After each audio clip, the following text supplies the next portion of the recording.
much more handsome or beautiful than you to play you, which will give you low self-esteem. What else do we have? Comic books! Puppetry!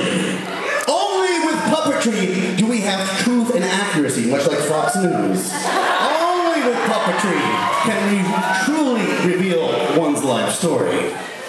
Ladies and gentlemen, the Neville sisters and I present to you the tragic events of September. Oh.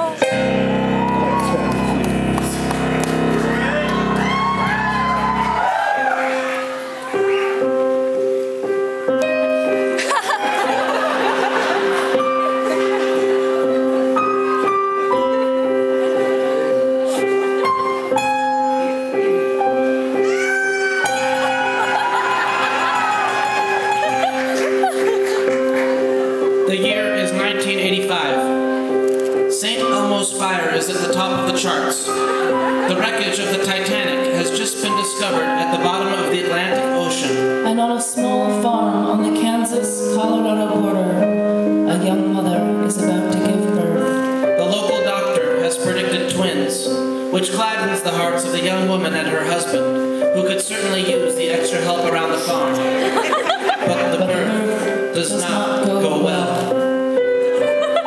The terrified father drives his screaming, hemorrhaging wife to the local clinic. A poorly funded facility housed in a converted Airstream trailer. The presiding physician is Dr. Charlie Von Kook, a local denture maker of dubious training with eccentric religious beliefs. The labor is long and hard, and Louisa Neville, a Mennonite girl who had given up a promising career as a legal assistant to join her first and only love on the rundown farm that was his inheritance. May her soul rest forever in peace. Is pronounced dead by the doctor at 11:23 a.m. on the 11th day of September. Precisely 12 minutes after the birth of her twin daughters. The girls are Parapechus, Tripus, Dibrachius twins, conjoined at the side and sharing between them 3 legs, 2 arms, 3 lungs, 2 hearts, and a single liver. Without hesitating, Dr. Von Kook places the twins on the operating table. Muttering biblical quotations of doubtful accuracy, he leaves the trailer and returns with a gas-powered chainsaw. The noise is deafening in the small space as the doctor prepares for the grisly operation. At that very moment, Sheriff Wilbur Owens, having noticed the Neville's car parked outside, steps in to see if he can be of any assistance. Seeing the crazed doctor hovering above the newborns, the teeth of the chainsaw about to connect with their innocent flesh, the valiant sheriff draws his pistol and fires. As the bullet pierces his heart, Dr. Von Kook emits a cry of pain and stumbles backwards. Samuel Neville, a timid, nervous man who wanted nothing more than a quiet country life with many children, is still in a state of shock over the death of his young wife and the alarming physiology of his daughters when he is struck in the neck by the chainsaw's blade. Killing him instantly. Distraught, the good sheriff takes the twins to his car.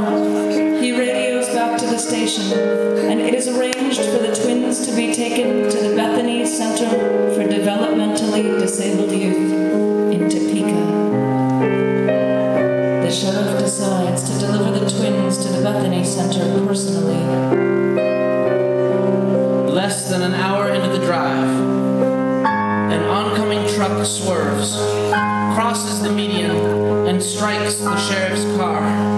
The sheriff is thrown into the windshield and will die 30 minutes later from loss of blood. Meanwhile, the world has become a sea of feathers. As the truck's cargo of live chickens, many of them now seriously injured or dead, spill into the road.